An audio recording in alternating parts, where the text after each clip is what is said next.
Served you a red one. I get it. I got it.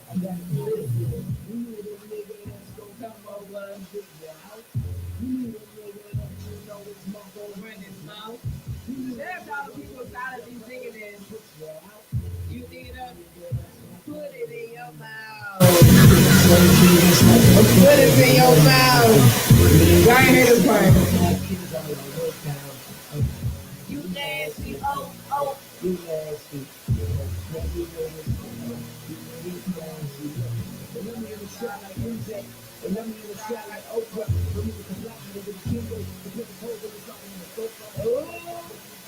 I see why y'all staying so quiet tonight. Okay. Y'all trying to hold it together. Y'all really in this speak. If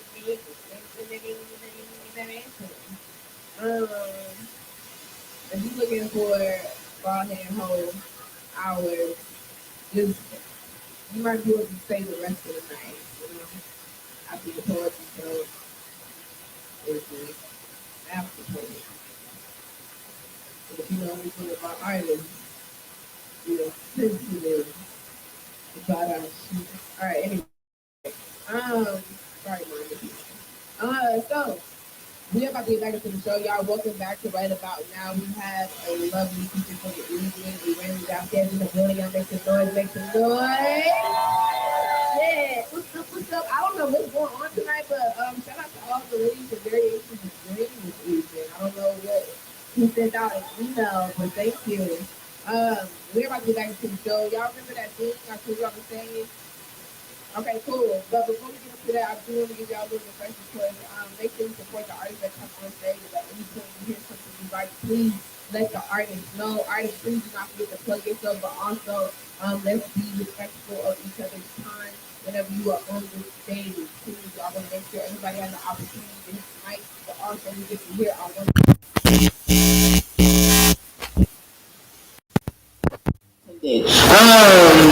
Sorry, her family said I really didn't mean that like that. I had already came out. Y'all, that's what I was talking about earlier. What I said, shit. All right. So, are y'all ready for the next poet coming to the stage? Come to the stage. You already feel the energy. You already clapping. Yes. You. Yeah. Why you look back? Yes, you already feel it. Yeah. I already know it's not you. Hold on, y'all. What just happened? What just happened? I did like this and she looked back like somebody was about to attack her. Like there's nobody behind you that wasn't there already. All right, you ready? It wasn't you I was calling. Are you on the list? Yeah. Now you on. I'm confused now. All right. I'm just fucking with you. It's okay. It's that kind of night. Are y'all ready for the next boy coming to the stage? Then I need your energy. I need you clapping. I need you already showing love. Okay. To the stage. I like how my ass is too loud for the shoes. I ain't trying to fuck it, but I'm this shit. I never mind. What's up? My name's Kane. Like 25 minutes from here is this place in Webster, Texas. It's called My Famous Dax and Dogs. And the last Friday of every month, they do a poetry night. And so this Friday, I'm going to be the feature for their show. So come check it out. Thank you. Yeah, the daiquiris are not wine-based. The hot dogs are not dog-based. And the poetry comes straight from the heart. So check it out. New shit.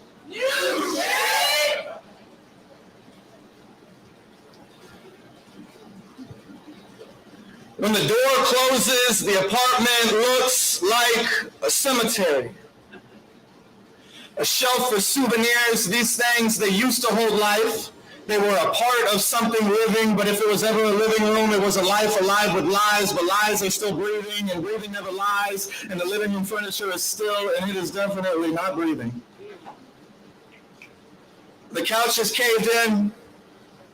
I pushed in and out on its chest enough times to know that this CPR will be our last kiss. The TV never says hello anymore.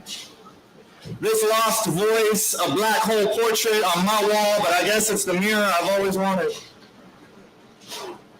And my rug, oh my rug, something more stepped on than me. I choose not to believe she's alive, and the room becomes that much more dead, and the cemetery swallows another. The bathroom is a boneyard. Pieces of me, broken bits that I refuse to bury. Can't remember the last time I walked in here barefoot. My mirror doesn't get to see. Too much back and forth, there's not enough trust there. Always shouting my flaws like a ruthless best friend. I mean, a ruthless reflection. I mean, can we root this deception? I mean, this eye contact just roots me to some routine depression. So I brush my teeth with the lights off. There's no such thing as yellow teeth in the dark, or white bones in the dark, white skin in the dark, white eyes are always closed in the dark, and I prefer when my mirror's eyes are closed. My bedroom is a crash. A captain cornered into ordering disorder, but everyone agrees we make it look like an accident. Bed sheets only get cold when they forget that they once held something warm, and even though graveyards have the best memories, this bedroom bombing is frozen and can't recall the last time the blinds were bent backwards. Midnight monster memoirs, nightstand nightmares, moody morning meals. You never know how long the fog will stick around. And just before I leave this cemetery, I take one last look before I shut the door behind me. And you know what? This place, it should look dead. Because when I finally decide to leave this apartment, I take all my life with me.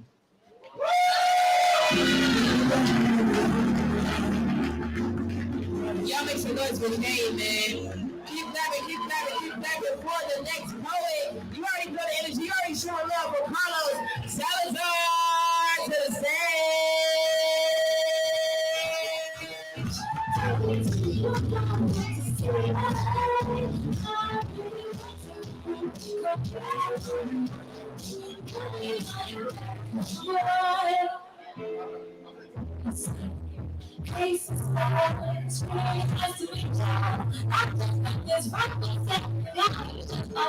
It's really DJ Blue's birthday.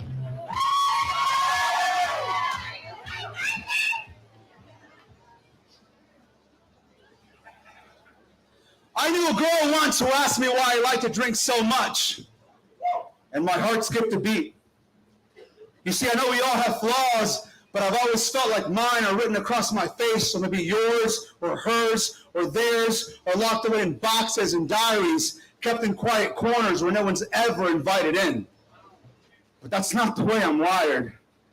Like I've said before, I've spent my whole life apologizing for shaking in the cold while lovers and friends couldn't even feel the wind.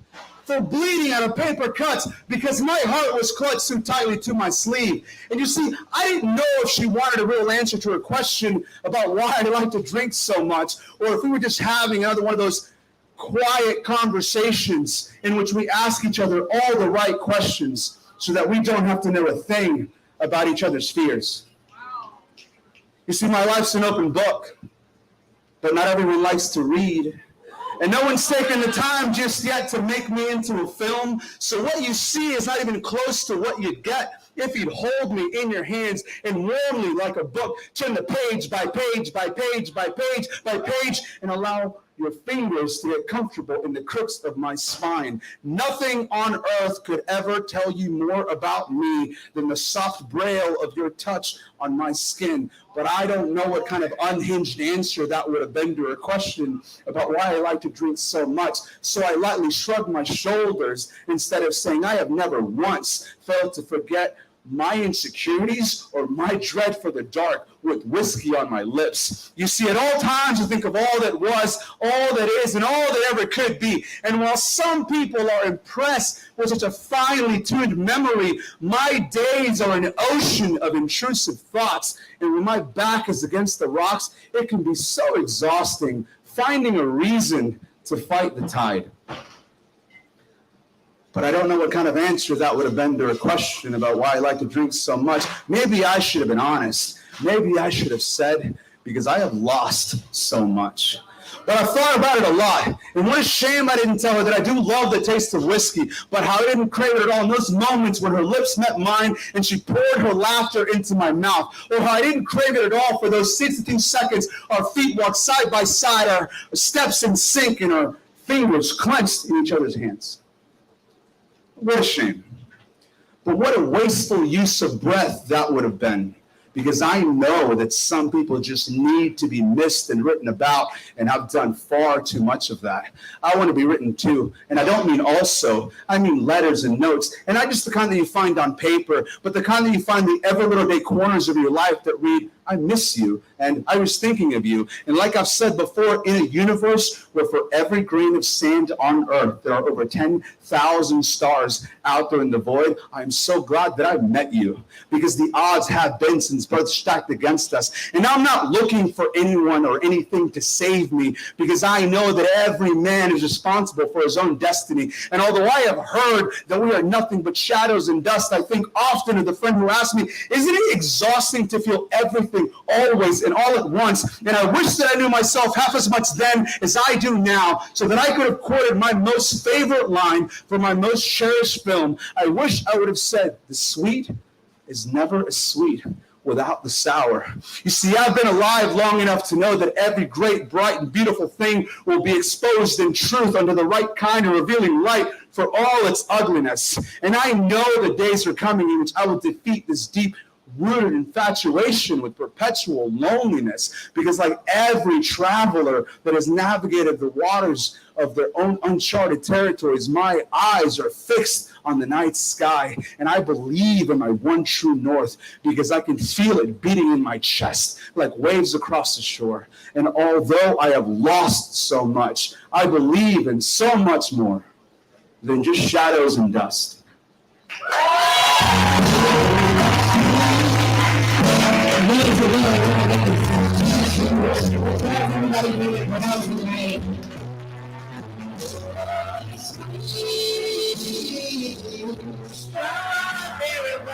Alright, so we reached that part of the night. Well, we gotta go fast, y'all. So I'm gonna say on deck, that means you're coming after the person I'm calling next, so you can be ready. And then I'm gonna say the person who's next. Okay, agreed? Agreed. So on deck, we have reality. But coming up next, you already building energy. You are already clapping. Show some love for reality.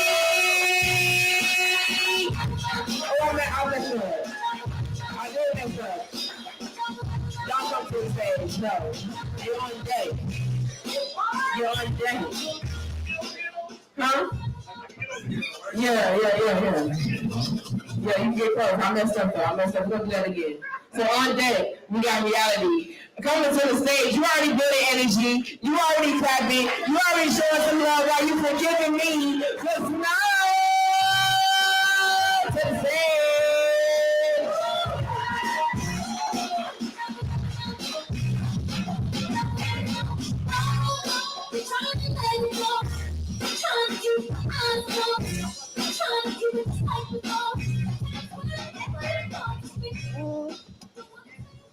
Hello. This is my second time performing up here. Hold on. Okay.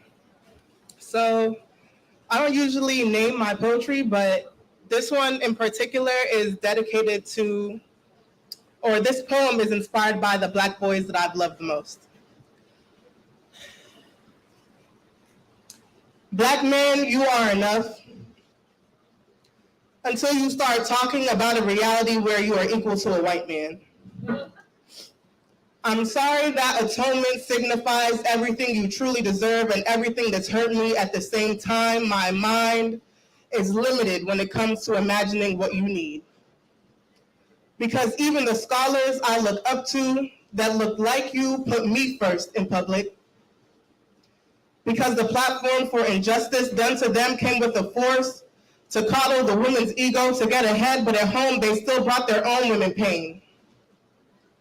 I understand how degrading putting your first nature second is. in order to grasp at false control over another dead-end negotiation. I think a better use of time would be to just exist and let the world feed you, but that's not an option for us. It's really not that simple, the color black.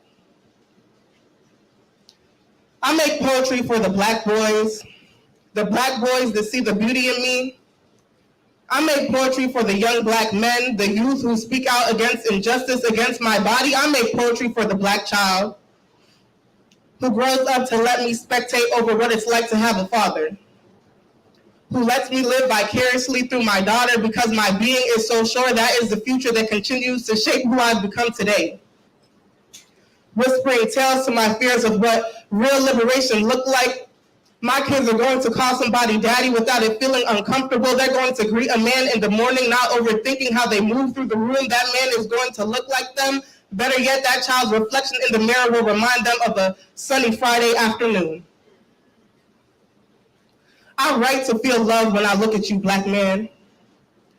Because I felt fear when I looked at my nephews, black baby boys vulnerable in the playground with no wood chips to cover the concrete it sat on, jungle gyms made of plastic tightropes as if they intended for you to slip your grip and fall. The first time I seen a black man cry, he was already an ex-convict. A nigga too fine to actually use drugs as an escape. The second black man I seen cry was 16. Man, my other brother, they labeled him as angry, hothead, but it was grief. He was sobbing on his knees, and his punishment was to clean it all up alone, get rid of any trace of that dirty feeling. Nobody punished him when he exploded, though, from that tainted anger they created within him with all these soft black tears mixed in, but he ended up successful after 16 more years of mixed in tears. He was a millionaire before the age of 35. I used to wonder why he didn't coddle me. After I watched him cry on that cold cement floor, for some reason I expected more when I wasn't excused from being a supporting character in the story that inflicted him pain. The reality he imagined for himself only resembled the life of them white motherfuckers because those are the people that he saw didn't have to go through no shit like that.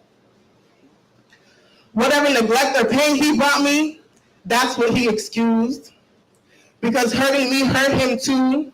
Said our mother in her times of violence that was withstood longer on his end, so he doesn't comprehend how he could break me so easily. He understands how women hurt men too. When a father is nowhere to be found, so now we both strive to create lives where dad's home and mom doesn't have to do it alone, because that's not good for anyone. So now that black man is living vicariously through his children, and I'm still making poetry for black boys. And hopefully you both can forgive me for walking away from your pain and expecting you to call to me while I try at another failed attempt to just exist.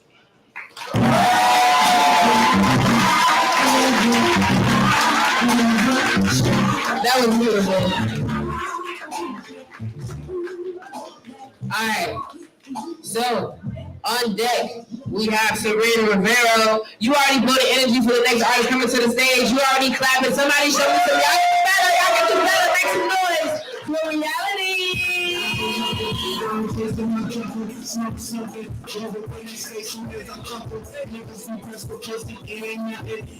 All right. Let's get to it. We had a long list as a feature tonight. Y'all put your hands together for the team that puts this together, for the man and the men who make this happen, the man for the One Poetry team who does this. But y'all need the work that goes into this shit to make it work. Do know it's big work. Now the energy been a little bit off tonight. Like y'all a little lazy and shit. I don't know if everybody high, it's 420, I get it. But I want to know, all the beautiful women in the building, make some noise real quick. All right, so I'm glad that not everybody made some noise because some of y'all was like, yeah. But, hey, y'all did it, not me. All the fellas in the building, make some noise real quick. I feel like we need to get freaky because y'all energy ain't right. All the ladies with the good pussy in the building, make some noise real quick. Some of y'all lying like shit. I ain't saying it was you, but it might be your neighbor. Check it out. She thought I came for the pussy, but I showed up for the company. And she looked confused as hell when I told her, you can keep the Netflix, baby, it's okay if we just chill. And in that moment, I realized how fucked up some of your young women's mentals be. See, she didn't get it, so I had to explain to her that as a black man moving in today's society, it's crazy to move with integrity, and that drains a lot of energy. So, baby, sometimes we just need to power up in your presence. And do understand that a woman is power, right? So I want to make sure you understand that you know that you can be empowered to use more time to create this narrative. Quiet as shit right now.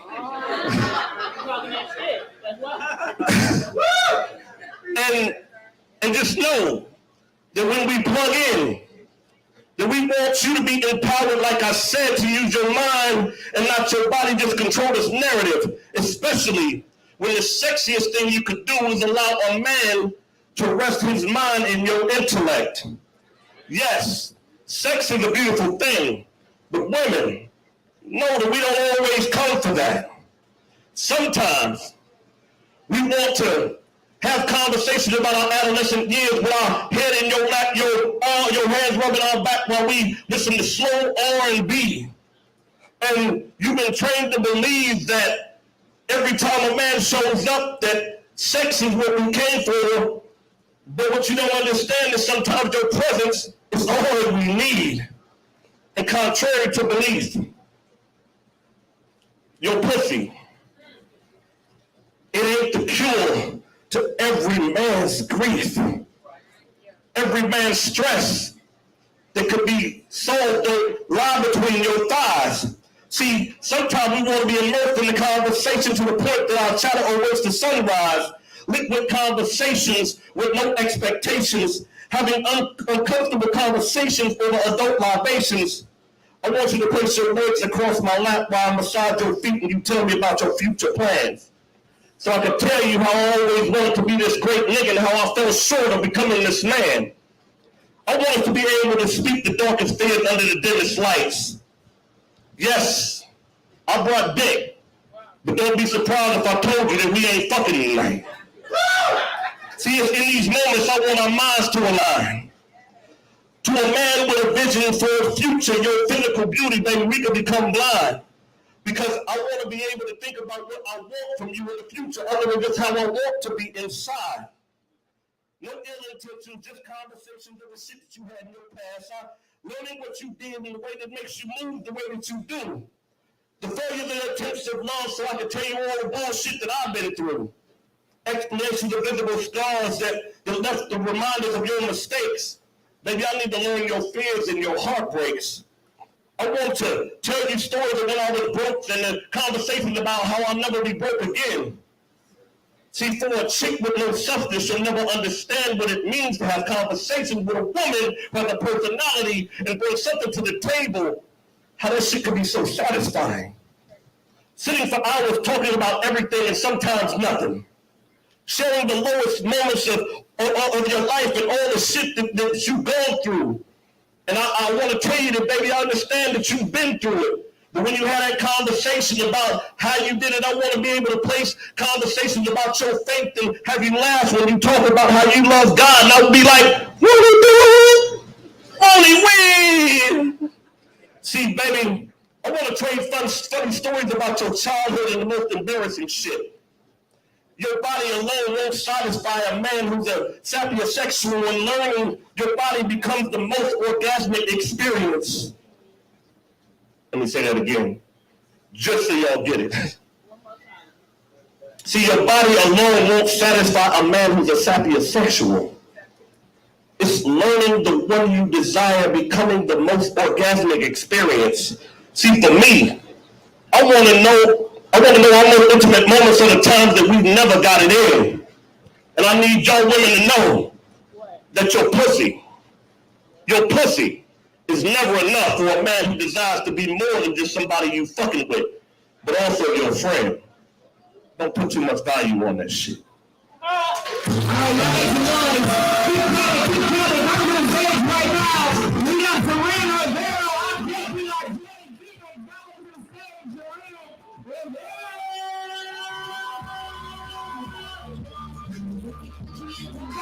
Should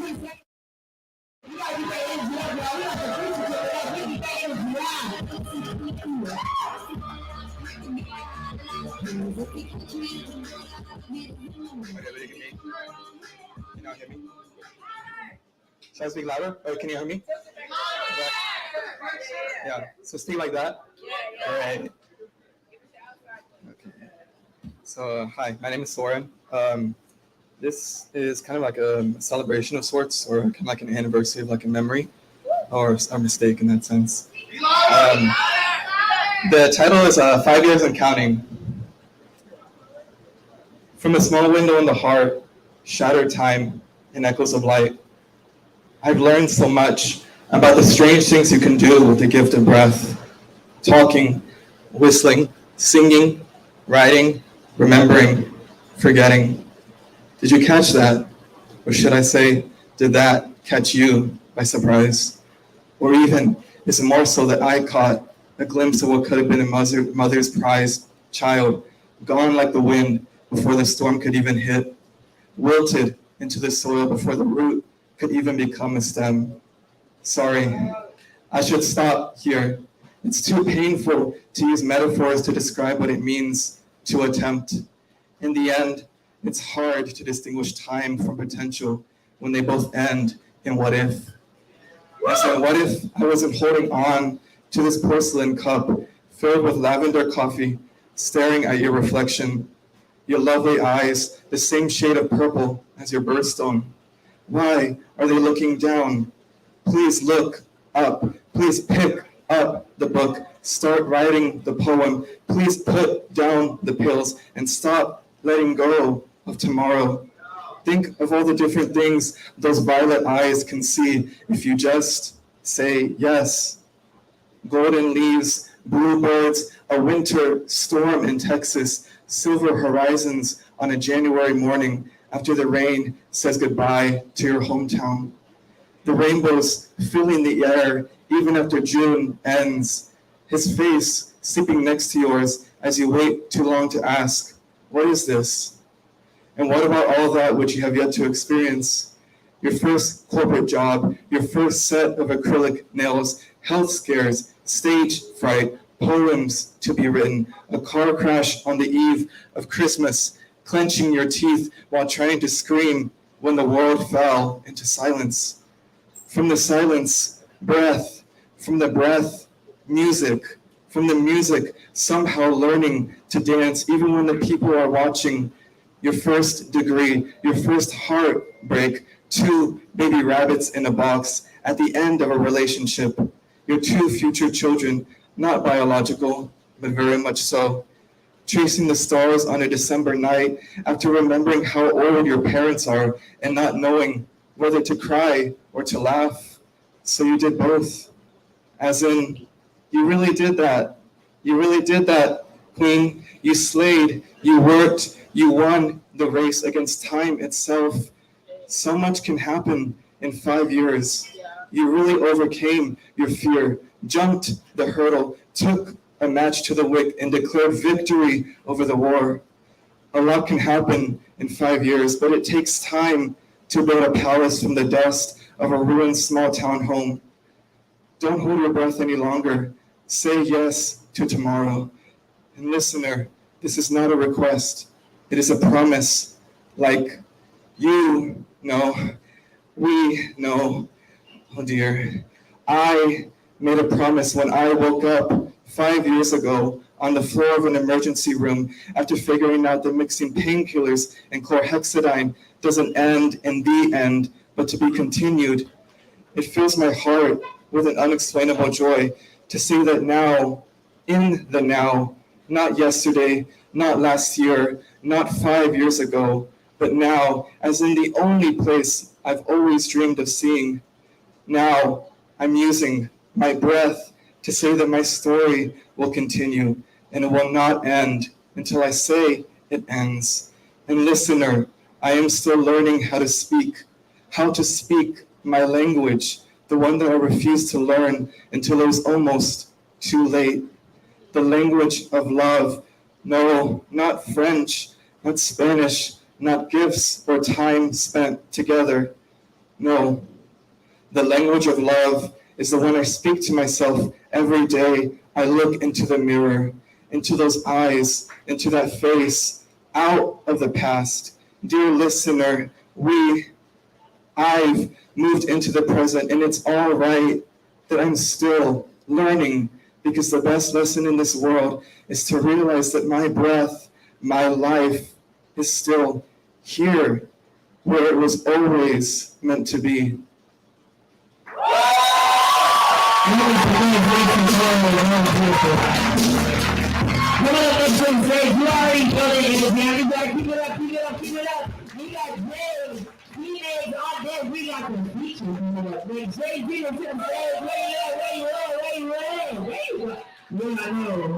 I know it's heavy, right? Shout out to you. Yeah, that last poem, I'm crying. That was amazing. Most of my work recently has been, I'm a white woman in corporate America, so I got to pretend a lot, pretend like I'm happy, got to be quiet a lot. So most of my poetry is really angry, fire and brimstone. But this one, a lot of meditators and counselors in the audience tonight, and I'm loving that. And this one is about some peace that I found, so it's a little more mellow. Oh man, that last poem, I'm like feeling it. Woo! Woo!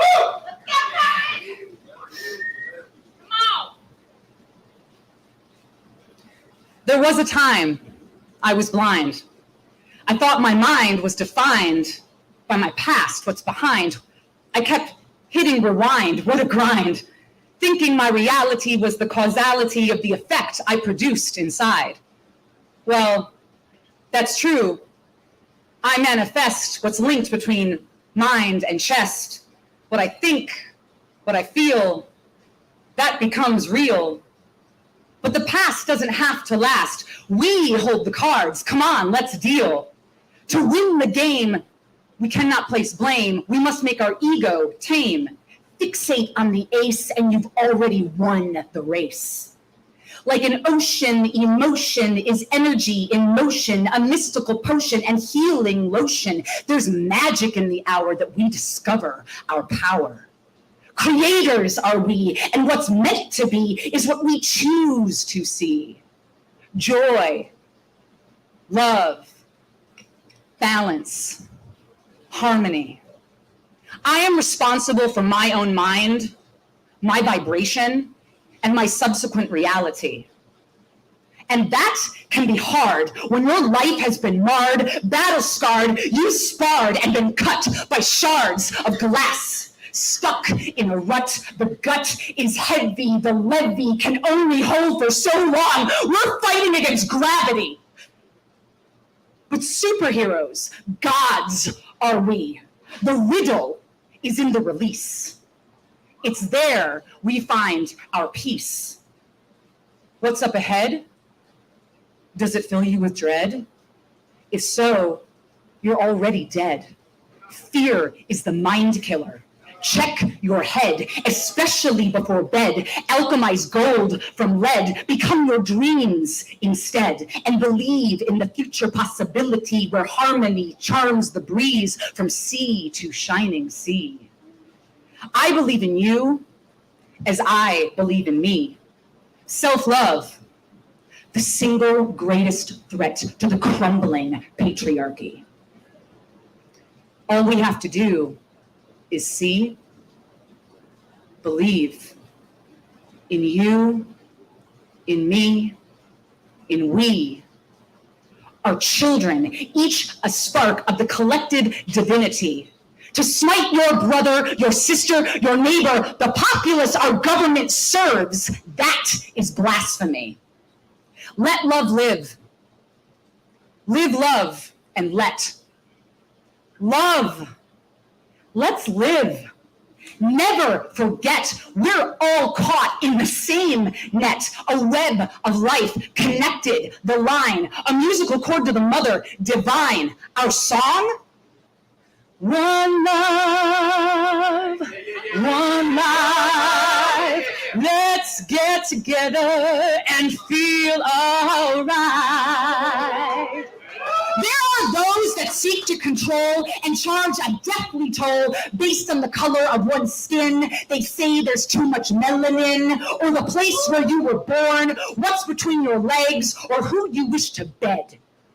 But we can refuse their scorn. We can choose love instead. Courage alone is the cost. Gather all hearts that have been lost. Bring them back into the fold. A land of milk and honey, the source foretold, a promise destined since birth, that the meek shall inherit the earth. And meek, it doesn't mean weak. It means humble. Check your ego at the door. Karma, she's the one keeping the score. There was a time that I was blind. I thought I was already defined. That was a lie that I was sold. I'm breaking the code and what I was told, getting off the white man's road. The truth is that one must be bold to unearth their heart of Christ-light and gold. The truth is pure. It will always rise to the surface. And it is there that we find our shared sacred purpose. In my mind, I see the dream. It was foretold to me. My human family and our shared destiny. And in the sky, one sacred tree. Let's be.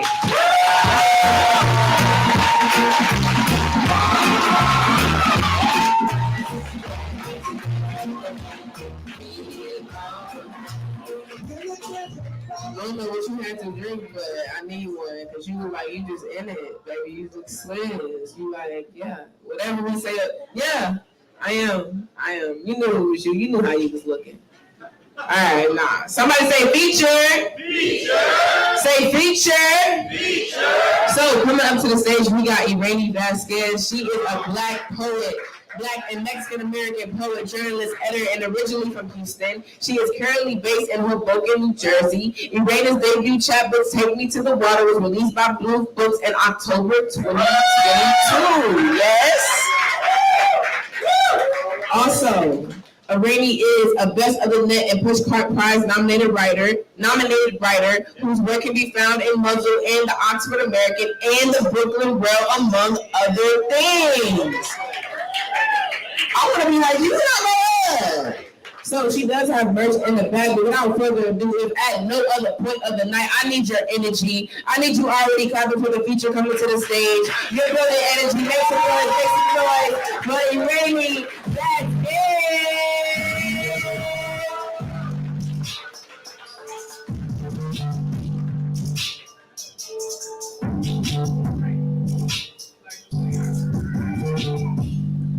Houston, how y'all doing?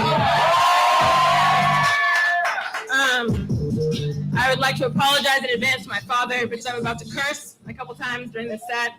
Sorry, Dad. Let him use earmuffs. She's fucking sorry, Dad. There is no poetry in Houston without Amir Safi. Let's give it up for him, our beloved, the man who makes the Nite happen, the author of the iconic Whataburger poem that I still think about. I've been coming here. I used to come here when I was in high school. I grew up in Houston. This is the first place I performed. I would not be a poet without Right About Now. So this has been a dream of mine to come back here, to have a book, and to perform here. So I'm just so happy to be here with y'all tonight. Thank you. Shout out to all the performers tonight. This is very surreal for me. This first poem is about Kendrick Lamar. Virtuosic is what NPR calls Kendrick Lamar when he wins the Pulitzer.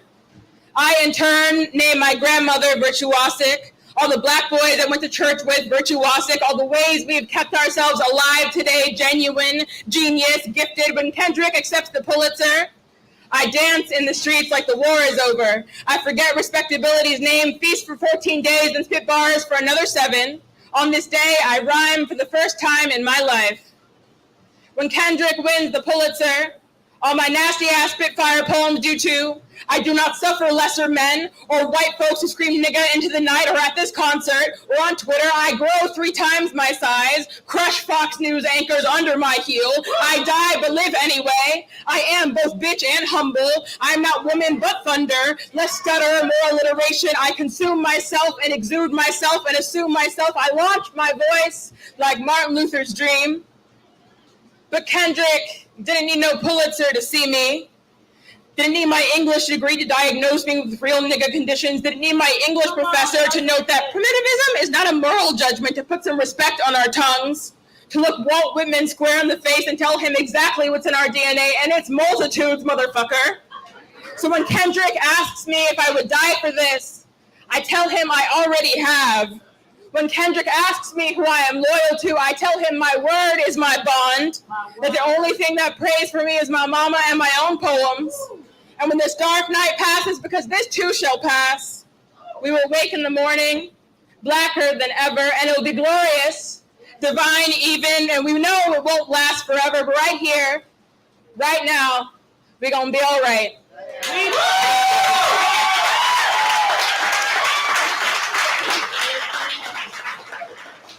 I grew up in Houston.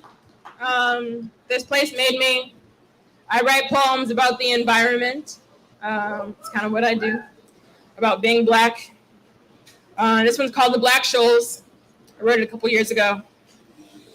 It's in my book. I've got flyers in the back. If you can spare a donation, $10, they're free. The ebook, if you take a flyer, you can, only $10, you can't afford not to buy it. You can't This one's called The Black Shoals. Swallow me whole, O beast of the southern radar, patron of the disaster zone of the unsurvivable storm surge, O surveiller lying of a drowning foretold. Here we are in another August of hot darkness, another storm ravaging the Black Shoals, and I am told the map isn't even accurate anymore. The Louisiana is no longer a boot shape. Our shores more saltwater than Homestead, and I click through headlines on Twitter like it's all new. But my lungs were declared a disaster zone long ago. My people have wandered and were lost refugees in their own country, their homes named uninhabitable long before the storm even hit. I've spent my life flinching at the slightest crack of thunder, but it is August. 3 months into a national uprising, 400 plus years into a people's apocalypse, 20 days after a man was shot in the back 7 times in Wisconsin. And I am tired of telling people that these are natural disasters. 3 years ago, when the last storm hit, I might have told you that every 500 years someone must bear the sins of a people, but in the years since my hands first began to shake, I've learned who and what and where is responsible, and as the storm spins in the radar, I watch colonization unfold in real time. Man-made climate change spins whiteness into stacks of cumulonimbus. As the eye of the storm intensifies with each degree stacked in the Gulf, each tick moves upward on the stock exchange. Tell me, someone didn't dream up this deluge, this clearing of land, uninhabitable, contaminated. Tell me, who has the right to remain? Tell me, without flinching, that my life matters. Truth be told, the storm isn't even the half of it. Ain't nothing new about our lands declared uninhabitable, cleared for industrial use, for flume and flare, for fire and brimstone. This place, the only one where we were allowed to reside, refineries. Petrochemical infestations have taken hold in our homelands, and in the days before natural disaster, they unleash one man-made all on their own. Here, our bodies marked in yellow tape, uninhabitable, flooding the lungs of our communities with the smoke from their stacks. Oh, Our Lady of Perpetual Fever Dreams. Asphalt, sovereign, mother of ozone action days and asthmatic breath. Behold how the men have partitioned our city, sliced and diced until all that is left is to worry and wait. We were never meant to survive. And ain't that some shit? Ain't that something holy in all of this mudbound? Ain't that some black life? For still I sit here loving you, blessed city of perpetual rain cloud, we who have kept on keeping on, pressing towards the mark. We brought here to these Black Shoals long before the storms came. We who will keep the land long after our captors are gone. Woo! Thank you.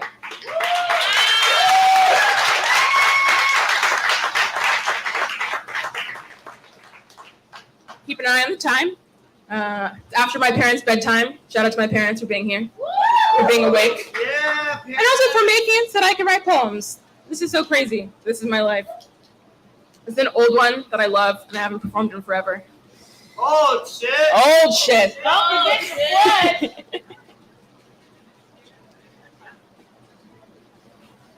Diaspora poem speaks of beaches that I've never set a single foot on, says sprinkle in some words in Spanish so they know you have something to remember. Diaspora poem says watch me, says you must be the proof that the marginalized can speak, says always yell, says stay yelling, says wandering is better than any home you could ever settle into, says you're denied the past so keep pushing towards the future, says yearn, says drink up though you will never be filled. Diaspora poem says lie down for me, cuts out my tongue so I know what it means to lack, says isn't it glamorous, says isn't the loneliness worth it, says let them see you cry in public so they know that you're a poet, says anyone who calls you cliche is an anti-immigrant bigot. Diaspora poem calls me baby, sings me to sleep at night since no one else will. Ella canta las mañanitas que cantaba el rey David. Diaspora poem never says sorry, calls me bitch and queen out the same mouth, says I am your home now, says this is your home now, says die a martyr like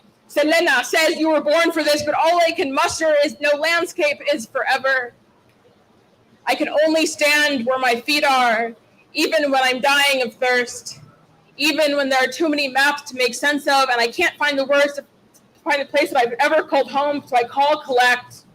Ask my abuelita to keep pushing pesos into the phone booth, ask her to stay on the line until I can form sentences in my mother tongue, tell her, te quiero tanto, te extraño. Voy a ir a Mexico for mis vacaciones de invierno, but all I can manage is I'm sorry. And not even in Spanish either, so I pray to Nuestra Virgen that I'll survive another winter. In the meantime, I dream of the last time I felt fluent in any language. Of the last year, I didn't need a passport to cross the border. Of all the nights walking home from the circus where we'd stop by the front gate where the bougainvillea bloomed, and she'd call me hijita de mi vida, and I wake up gasping, wondering if I'll pass on all this longing to my daughter's daughter too, if she will remember the taste of limonada in the summertime, or she too will be trapped in this world without end because I can't help myself. My body was born for warmer climates, but I didn't know that till I moved up north, until my chapped lips burn when the cold sets in, no matter how much oil I rub on when it keeps snowing into April. I get down on my knees at Easter service sobbing, I will pay any price to evoke the unnameable. And all the voices in my head speak of beaches, speak of deserts, speak of homelands, and then go silent. Or maybe speak all as one, saying, we knew it. We were right all along. All along. Really quick before we get into the rest of your set. So are y'all enjoying the show so far? Alright, so we love to support the artists here tonight. If you like anything you heard, we're gonna pass around a tip jar. She came all the way from Jersey. If you're the type to like to have something for your money, I'm sure she got this in the back. You can download the ebook, the QR code in the back. Okay, right. So look, we got two ways for you. We got real cash and we got the digital board just for you. I'm gonna go ahead and start it off. It's fucking sorry, Yeah, pass it around.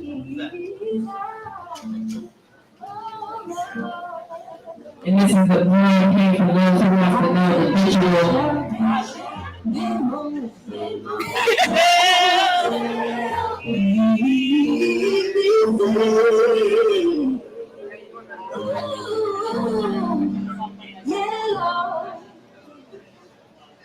So we want to keep supporting artists here at wanpoetry, man. We want to support the environment. A lot of artists do this full time, and we want to continue to support the arts so they can grow and be people speaking for us when we can't speak for ourselves. So back into a meeting. Y'all make some noise, make some noise, make some noise. Thank y'all for being here.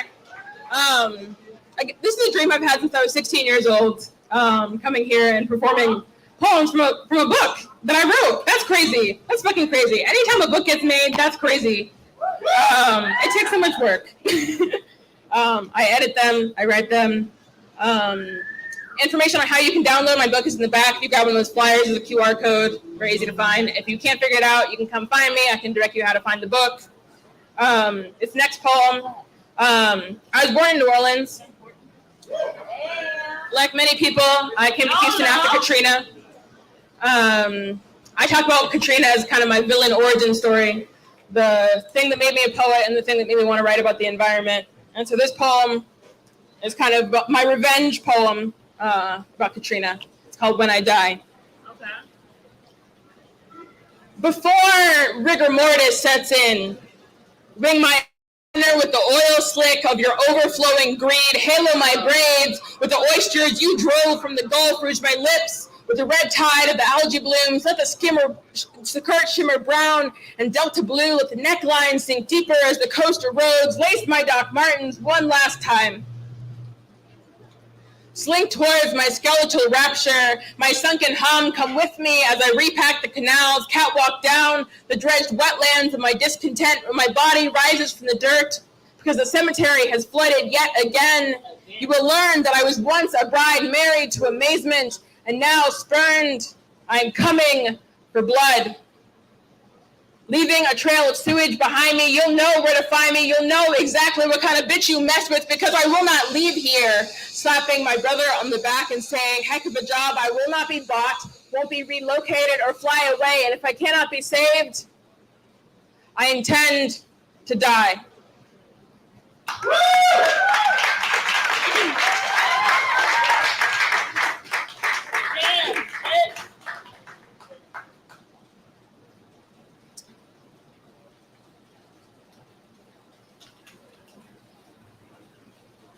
Next poem's a shorter one. I went to college in New Haven, Connecticut.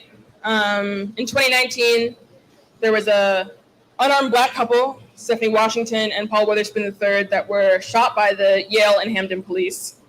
And it was a very grief-stricken time on campus. And I wrote this poem after that for them and for all of us that were grieving.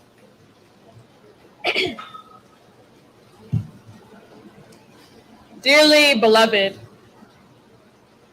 I'm writing you a love poem because it's the only thing I'm capable of doing.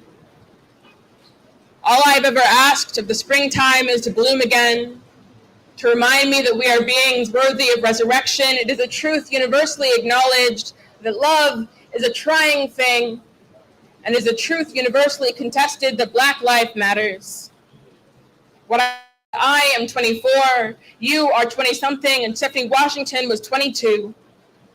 What I mean is that we too have tucked our loving into the only corners of the night that will hold us. What I mean is that loving you is a difficult miracle. At the protest, I do not raise my hands and ask for mercy. How could I? What is a pair of black hands just like mine that kept me warm through the winter? I cannot bear recreating the violence of insisting my innocence when we love. They name us insurgency, call everything our bodies touch looting, including each other. I think I keep asking you for forever because you and I have never been guaranteed tomorrow. Woo! So I text you after midnight, even though we haven't been talking. I say, I saw you at the protest and I'm drowning in the fact of my blackness. I say, my poetry professor asked me once to try and find a line that will stick to the abyss, but the only thing that feels solid is the fact of your hand in mine. I say, come over. Because I have to write a poem where we are not afraid. This isn't the poem where I am not afraid, but this is the poem where I love you, where I hold your name inside my mouth, where I pronounce every letter. In the face of all this devastating catastrophe, I give you this, my language. I name you, my love, to be my fate. Thank you.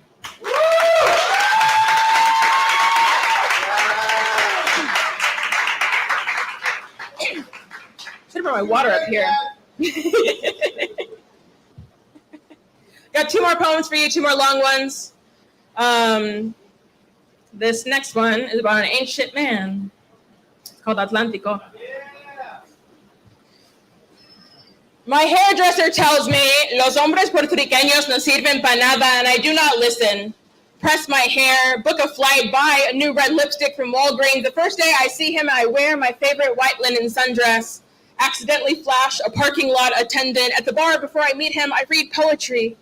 Order a mango whiskey sour, pretend that this is my life, something I do on a regular basis. Before I meet him, Lupe saying, I had a dream that there's another woman. Call me as soon as you get this. I can't get the memory of you crying out of my head, and I do not listen to the voicemail. I meet him in the parking lot of the bar, and he bursts into a smile, takes my suitcase, which I love because sometimes I get tired of caring for myself. He says, what are you working on? And do you remember how we said we get our ears pierced? And you've always been so capable. And this is Julie's friend. She's meeting us for dinner, and I think, Ave Maria Purísima, he has done it again. Down. But I go to dinner. Down. I laugh. Down. I allow myself all our memories because I know this will be the last time. The 3 days are a blur. Taxi cabs, museum, long walks around the campus where they study, I eat. Sometimes vomited up because this island's bacteria do not know me yet. And last night I sit him down on the too small, sterile Airbnb couch. Nite had fallen outside. He wants to make sure I have cash for the cab to the airport. And I ask, who claims you? And I ask, and who do you claim? Because I cannot be responsible for this anymore. This $30 oversized baggage charge, all this money I could have spent on books or flood insurance. Over and over, I hear myself saying, you've done this again and again. Treated me like our promises meant something. Like you held my hand when I was 19 and couldn't handle my liquor. Like you cared that I was black and you were black, and we both saw the only cities we'd ever loved blown apart, and everything else is hard enough, so love shouldn't be. As he's telling me he doesn't understand, I see a rivulet of water whisper under the crack of the door. Then a stream begins to trickle from the bathroom upstairs, and I'm saying, you've made me feel like I've made a mistake trusting you, which I cannot forgive. The door bursts down, the waters rush in, and the couch floats out the door. I nearly smack my head on the door jamb on the way out. An egret glides above us, and the conches are saying something I cannot comprehend, but that vibrates like memory. And before I can panic, I listen. And I sense that I can get home from here, that this too is my ocean. And after everything, the memory of the mango whiskey sour isn't spoiled. And all I learned about the law is that it cannot tell you what is wrong or right, but water always knows what it's doing. So next time it floods, I am building my boat. Thank you.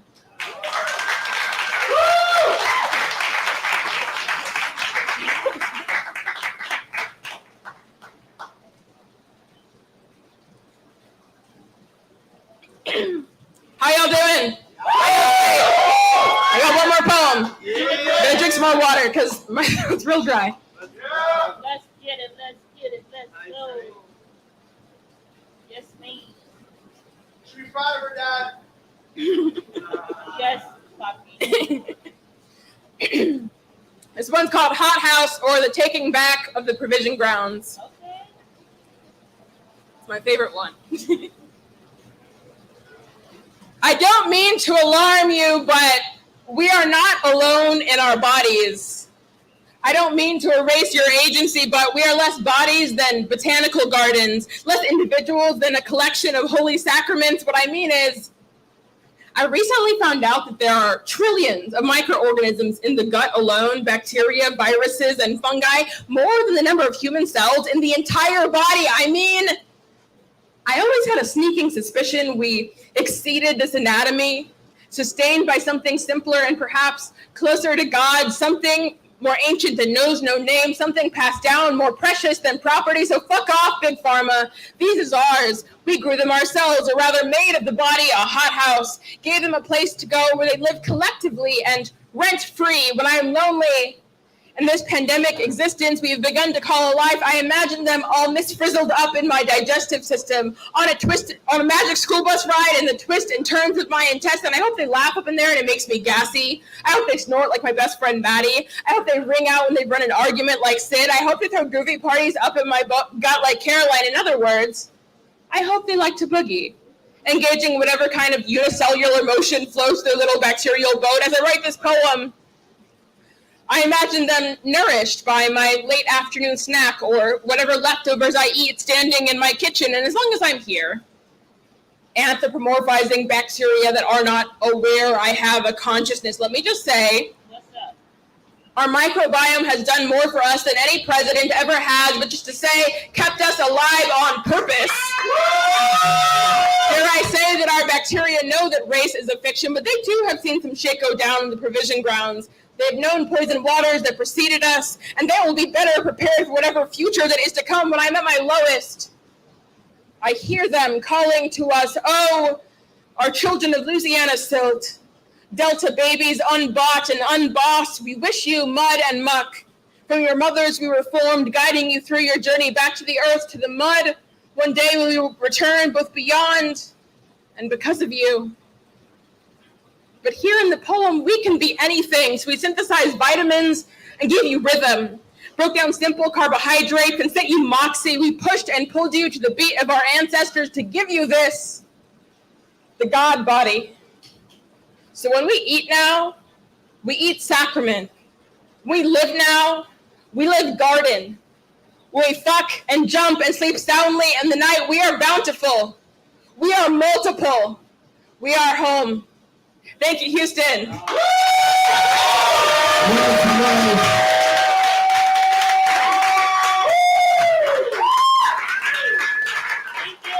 all I got. Okay, you guys stop. Did y'all enjoy that? Did y'all enjoy it? That was beautiful, man. That was beautiful. I want to thank you so much for coming out to write about now poetry. We are here every single Wednesday, and if you didn't know, we will slam on Tuesdays now and both periods. So please make sure you are following Right About Now. And if you haven't already become a member, and you are a writer, I strongly suggest that you do so. We just finished the 30-day writing challenge. There's a lot of different prompts. There's a lot of different. Sorry.